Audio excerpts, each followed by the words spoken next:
یہ غوث اعظم کے ذکر کی بات آ گئی، غوث اعظم کی شان کی بات آ گئی۔ اے لوگو، یہ غوث اعظم کا مہینہ چل رہا ہے، اسی طریقے سے آج تم نے جو غوث اعظم کا جلسہ کیا ہے، غوث اعظم کے نام پر لنگر کیا ہے، اسی طریقے سے ایک دیوانہ تھا غوث اعظم کا، ایک مستانہ غوث اعظم کا۔ غوث اعظم کی نیاز ہر 11 تاریخ کو کیا کرتا تھا، یعنی کہ 11ویں مہینے میں کیا کرتا تھا، لیکن غوث اعظم کے دیوانے نے اپنے گھر والوں کو اکٹھا کیا۔ گھر والے حیران ہو گئے، آخر اکٹھا کیوں کیا ہے؟ غوث اعظم کے مستانے نے کہا، کیا کہا تھا؟ ذرا کان کھول کر کے سنو۔ غوث اعظم کے مستانے نے کہا تھا، اے میرے بیٹے سنو سنو، اے میرے گھر والوں سنو سنو، اگر 11ویں کے مہینے میں مجھے موت آ جاتی ہے، اتفاقاً موت اسی دن آتی ہے جس دن ہم لنگر کرتے ہیں، موت اسی دن آ جاتی ہے جس دن ہم غوث پاک کا لنگر کرتے ہیں، تو ذرا کان کھول کر کے سنو، غوث اعظم کا لنگر جاری رکھنا، میری تجہیز و تکفین کا انتظام نہ کرنا،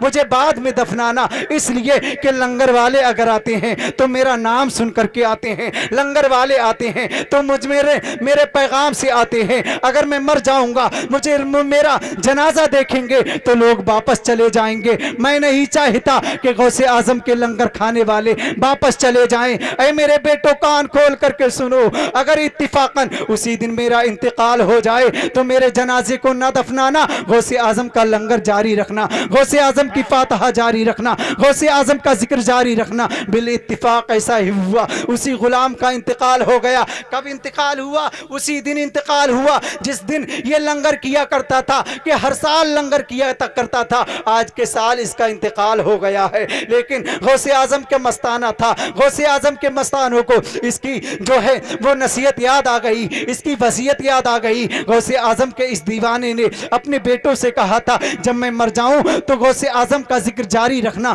مجھے بعد میں دفنانا۔ اس کے گھر والوں نے اسے کونے میں رکھ دیا، غوث اعظم کا لنگر ہو رہا ہے۔ سبحان اللہ! آج ہمارے تمہارے گھر میں جنازہ ہوتا، ہمارے تمہارے گھر والے رو رہے ہوتے، بلک رہے ہوتے، درد کے مارے چیخ رہے ہوتے، لیکن یہ مستانوں کی بات ہے، یہ غلامانوں کی بات ہے، یہ غلاموں کی بات ہے، جنازے کو الگ کونے میں رکھ دیا ہے۔ اللہ اللہ! لنگر جاری ہے، کھانے والے کھانا کھا رہے ہیں، آنے والے آ رہے ہیں، جانے والے جا رہے ہیں، لیکن ایک مستانہ، ایک دیوانہ ایک دروازے پر بیٹھا ہوا ہے۔ لوگوں نے کہا، اس کے بیٹوں نے کہا، اے بوڑھے انسان سنو، اے بزرگ سنو، تم ابھی تک کیوں بیٹھے ہوئے ہو؟ جانے والے تو چلے گئے ہیں، تم کیوں نہیں جاتے ہو؟ تو ذرا سنو سنو۔ آنے والے شخص نے کہا تھا، جو چادر اوڑھ کر کے آیا تھا، جو سفید جس کی داڑھی تھی، جو چادر اوڑھ کر کے آیا تھا، جو بزرگ تھا، اس نے کہا کہ کھانا والوں نے کھانا تو کھا لیا، کھانا کھانے والوں نے کھانا تو کھا لیا ہے، اپنے پیٹ کو تو بھر دیا ہے،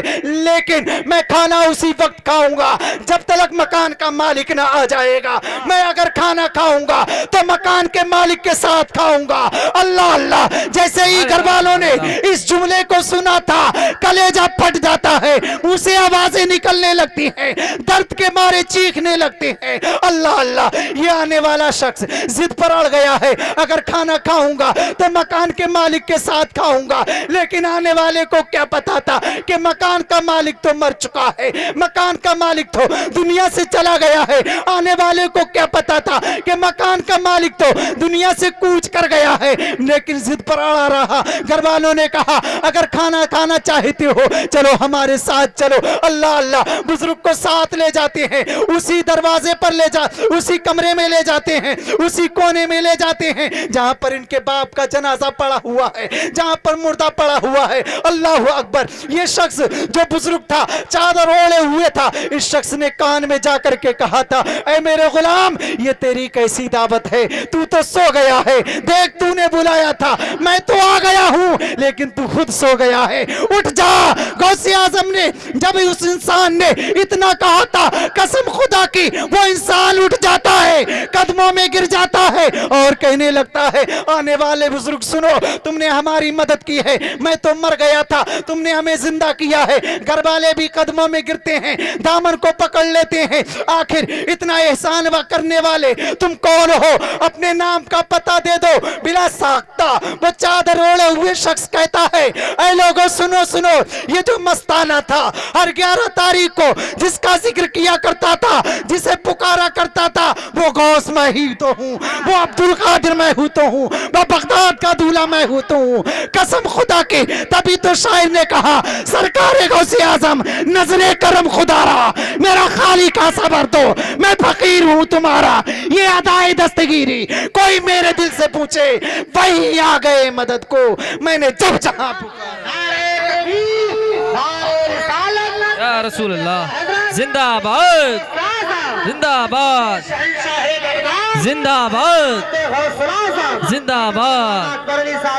زندہ آباد زندہ آباد سبحان اللہ سبحان اللہ پیغام لے کر کے ماشاء اللہ۔ جائیں اس بزم سے پیغام لے کر کے جائیں سیدنا غوث اعظم کی والدہ اپنے گھر سے نہیں نکلی تھیں وجہ کیا تھی کہیں ایسا نہ ہو غوث اعظم کی تعلیم پر انگلی اٹھے غوث اعظم کی تعلیم پر انگلی اٹھے غوث تم تو مدرسے میں پڑھ رہے ہو تمہاری والدہ گھروں میں گھوم رہی ہے لیکن غوث اعظم نے کی والدہ نے ایسا نہ کیا اپنے بھی گھروں میں اپنی اپنی عورتوں کو پردے کا حکم دے دو اپنے بھی گھروں میں اپنی اپنی بیٹیوں کو پردے کا حکم دے دو اے میری قوم کے جیالو اگر یہ پردے میں رہیں گی تو معاشرے سے خرابیوں کا خاتمہ ہوتا نظر آئے گا اگر یہ پردے میں رہیں گی تو معاشرے سے کمیاں دور ہوتی نظر آئیں گی اگر یہ پردے میں رہیں گی تو معاشرے میں تبدیلیاں نظر آئیں گی یہی میری قوم کی ماں اگر اپنے بیٹے کو غلام غوث اعظم بنانا شروع کرے گی یہی میری ماں اگر اپنے بیٹے کو غلام غوث اعظم بنانا شروع کرے گی غلام خواجہ غریب نواز بنانا شروع کرے گی تو میں یہ کہنا چاہوں گا یہ غوث تو نہیں بن سکتا ہے یہ خواجہ تو نہیں بن سکتا ہے لیکن یہ غلام غوث ضرور بن جائے گا غلام خواجہ جلدی ضرور بن جائے گا آج کے اس کانفرنس سے یہ پیغام لے کر کے جاؤ چاہے کیسے ہی مصیبت آ جائے اپنے سروں سے دوپٹے کو نیچا نہیں ہونے دیں گے اپنی ماں بہنوں کو پردے میں رہنے کی تلقین کریں گے اور اپنی مسجدوں کو آباد کریں گے چاہے کوئی بھی پریشانی آ جائے ہم مسجدوں کو آباد کریں گے کہیں ایسا نہ ہو بشیر ہم پر صادق آ جائے کہ مسجد تو بنا لی پل بھر میں ایمان کی حرارت والوں نے من اپنا پرانے پاپی تھا برسوں میں نمازی بن نہ سکا سامعین حضرات فہرست کافی طویل ہے وقت زیادہ ہو چکا ہے آپ حضرات کے سامنے بہترین خطبہ بہترین شعرا آنے والے ہیں ان کا بھی خطاب اور ان کی شاعری کو آپ حضرات کو سماعت کرنا ہے دعا کریں رب تبارک و تعالی میرے بولنے میں جو خطا ہو گئی ہو معاف فرمائے آپ کے سننے میں جو خطا ہو گئی ہو رب تبارک و تعالی معاف فرمائے غوث اعظم کی کانفرنس کے صدقے میں رب تبارک و تعالی ہمیں ہدایت عطا فرمائے نماز پنجگانہ جماعت سے ادا کرنے کی توفیق عطا فرمائے رہا چمن تو پھول کھلیں گے زندگی رہی تو پھر ملیں گے السلام علیکم